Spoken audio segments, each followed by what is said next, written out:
Hello dear Lalit Narayan Mithila University Darbhanga second semester के छात्र जिनका सेशन 2025 से 29 है और ये पॉलिटिकल साइंस है। चैप्टर नंबर 1 संविधान सभा और संविधान का निर्माण। इसमें आपको पढ़ना है संविधान का निर्माण, संविधान सभा में बहस, संविधान का दर्शन और प्रस्तावना।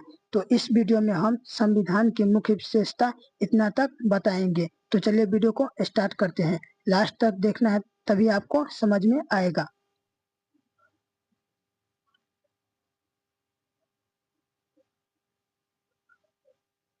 संविधान क्या है?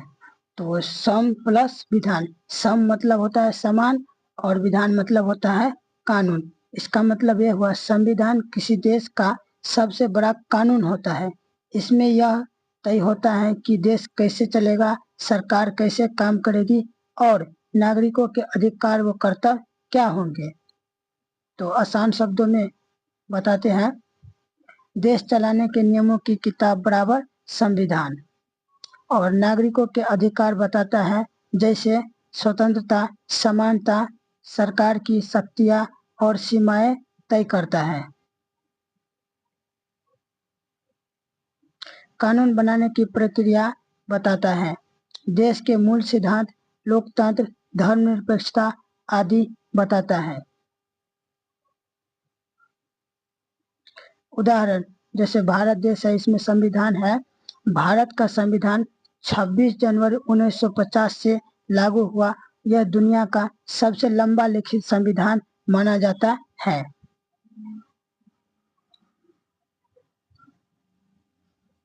संविधान, भारत का संविधान कैसे बना? तो भारतीय संविधान लंबे स्वतंत्रता आंदोलन और कई चरणों के बाद बना। संक्षेप में पूरा क्रम इस प्रकार है। चलिए, संविधान सभा की मांग सबसे पहले हुआ तो 1934 में पहली बार संविधान सभा का विचार रखा गया और 1940 के अगस्त प्रस्ताव में ब्रिटिश सरकार ने भारतीयों को संविधान बनाने का अधिकार देने की बात मानी और 1946 में संविधान सभा के चुनाव हुए। 2 नंबर पॉइंट में है संविधान सभा का गठन। तो कब हुआ? तो 1946 में। देखिए, इसमें कुल 389 सदस्य, बाद में विभाजन हुआ तो कितना रह गए? 299। और यह पहली बैठक 9 दिसंबर 1946 को हुई और दूसरी बैठक हुई थी 11 दिसंबर को। और इसका अस्थायी अध्यक्ष कौन है? तो डॉक्टर सचिदानंद सिन्हा और अस्थायी अध्यक्ष डॉक्टर राजेंद्र प्रसाद।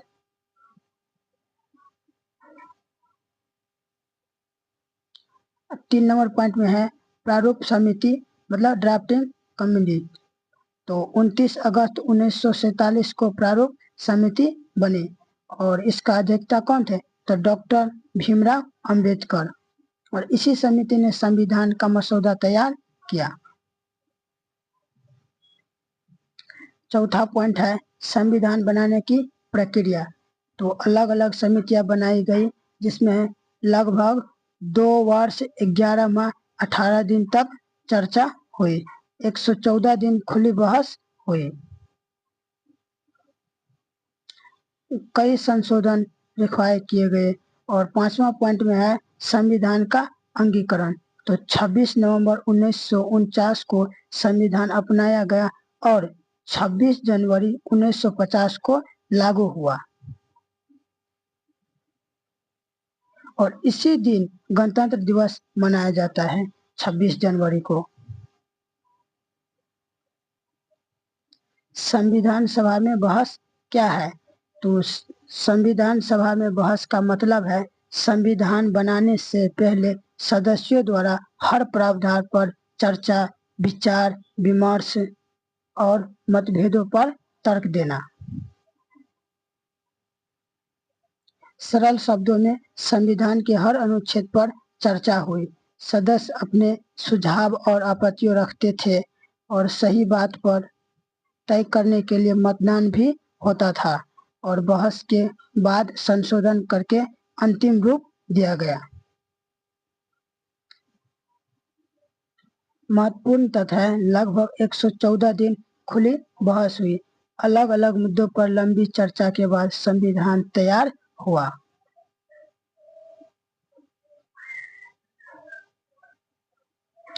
एक नंबर पॉइंट में है संविधान का दर्शन क्या है।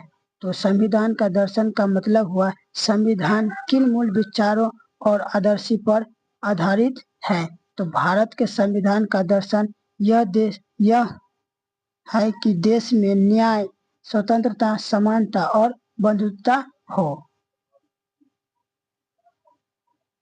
इसे समझे। इसका न्याय मतलब सभी लोगों को बराबर अवसर और न्याय मिले। स्वतंत्रता, बोलने, सोचने और धर्म मानने की आजादी हो। समानता, अमीर, गरीब, जाति, धर्म में भेदभाव नहीं होना चाहिए। बंधुता, इसका मतलब हुआ सभी लोग मिलजुल कर रहे और देश एक रहे। यह संविधान का मुख्य दर्शन है।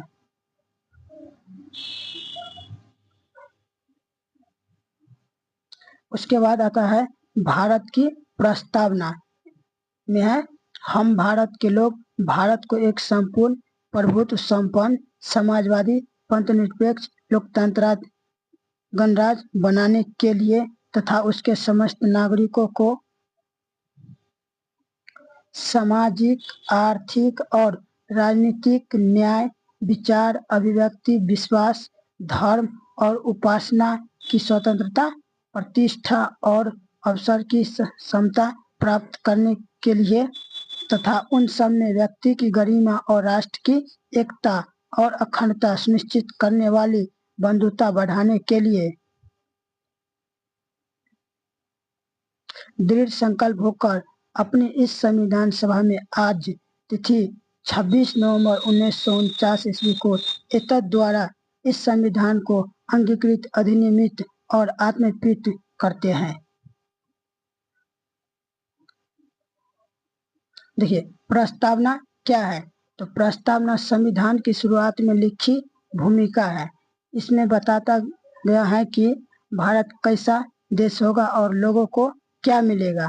प्रस्तावना के शब्द समझे। तो चलिए नीचे में बताते हैं। हम भारत के लोग, इसका मतलब हुआ संविधान जनता ने बनाया। और संपूर्ण प्रभुत्व संपन्न, इसका मतलब भारत किसी के अधीन नहीं है। और समाजवादी, सभी को बराबर अवसर। धर्मनिरपेक्ष, सभी धर्म समान होना चाहिए।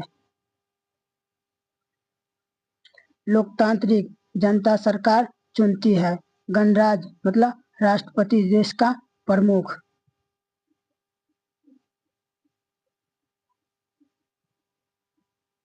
संविधान की मुख्य विशेषता। तो चलिए डिटेल में बताते हैं।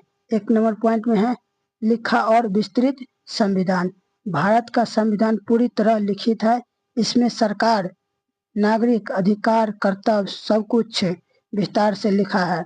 इसलिए इसे दुनिया का सबसे बड़ा लिखित संविधान कहा जाता है। दूसरा नंबर पॉइंट में है संप्रभु समाजवादी। इसका मतलब धर्मनिरपेक्ष, लोकतांत्रिक, गणराज्य। संप्रभु, भारत किसी दूसरे देश के अधीन नहीं है। समाजवादी, सभी को बराबर अवसर देना। धर्मनिरपेक्ष, सभी धर्मों को समान। लोकतांत्रिक, जनता सरकार चुनती है। गणराज्य, राष्ट्रपति देश का प्रमुख होता है। 3 नंबर पॉइंट में है संघीय व्यवस्था। भारत में केंद्र और राज्य दोनों सरकार होती है। दोनों के काम अलग अलग तय किए हैं। 4 नंबर पॉइंट में है संसदीय शासन प्रणाली। भारत में सरकार संसद के प्रति उत्तरदायी होती है। प्रधानमंत्री और मंत्रिपरिषद देश चलाते हैं। 5वां पॉइंट है मौलिक अधिकार।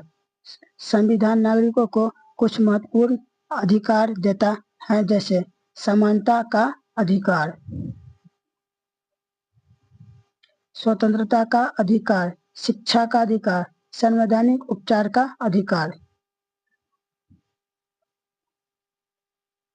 6 नंबर पॉइंट है राज्य के नीति निर्देशक तत्व। ये सरकार को बताते हैं कि देश का विकास कैसे करना है और लोगों का जीवन बेहतर कैसे बनाना है।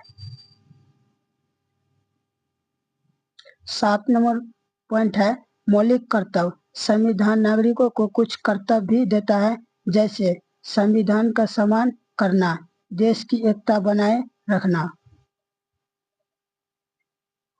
अगला पॉइंट है राष्ट्रीय ध्वज का सम्मान करना।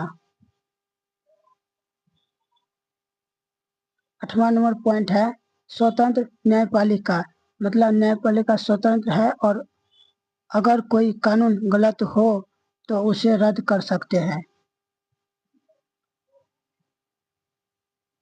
9वां नंबर पॉइंट है एकल नगर किला।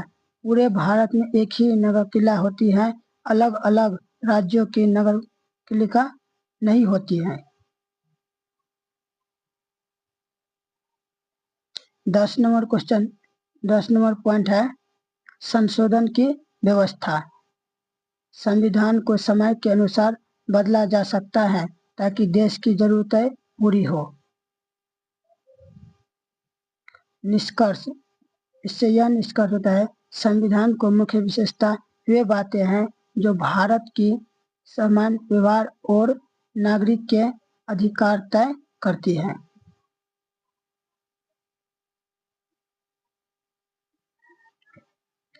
अगला पॉइंट है संविधान के स्रोत।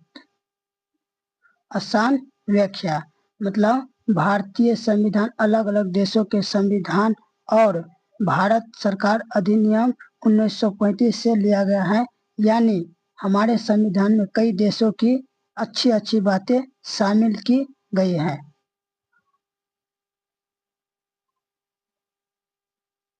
जैसे ब्रिटेन से क्या लिया है, तो ब्रिटेन से यह बातें ली है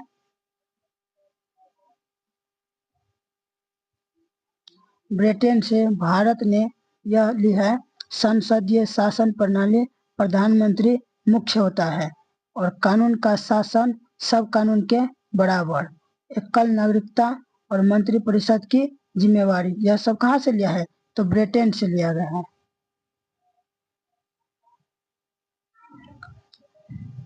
मतलब सरकार संसद के प्रति जवाबदेही रहती है और भारत ने ब्रिटेन से ये बातें ली संसदीय शासन प्रणाली, प्रधानमंत्री मुद्दा और कानून का शासन सब कानून के बराबर, एकल नागरिकता।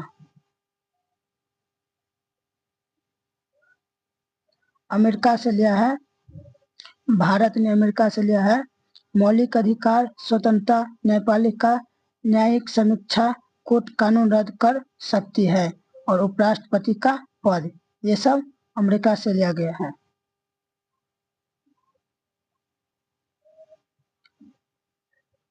मतलब नागरिकों के अधिकार सुरक्षित रहते हैं। और तीसरा नंबर है आयरलैंड। भारत ने आयरलैंड से लिया है राज्य के नीति निर्देशक तत्व और राष्ट्रपति का अपर्याप्त चुनाव। इसका मतलब हुआ सरकार जनता के कल्याण के लिए काम करने की दिशा पाती है। कनाडा से लिया है संघीय व्यवस्था, केंद्र को अधिक शक्ति, राज्यपाल की नियुक्ति और इसका मतलब है केंद्र और राज्य दोनों मिलकर शासन करते हैं।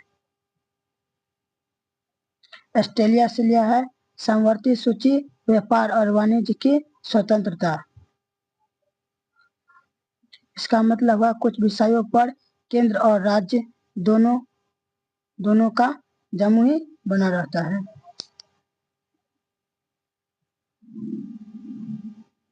6 नंबर है जर्मनी, आपातकालीन प्रावधान, मतलब संकट में केंद्र सरकार ज्यादा शक्तिशाली की जाती है। दक्षिण अफ्रीका से लिया गया है संविधान संशोधन प्रक्रिया, राज्य सभा सदस्यों का चुनाव। 8 नंबर में लिया गया है फ्रांस से स्वतंत्रता, समानता, बंधुत्व, गणराज्य की अवधारणा। 9 नंबर में लिया है भारत सरकार अधिनियम 1935। 35 के तहत। संघीय ढांचा, राज्यपाल का पद, प्रशासनिक व्यवस्था। यह भारतीय समिति का सबसे यहाँ सी माना जाता है।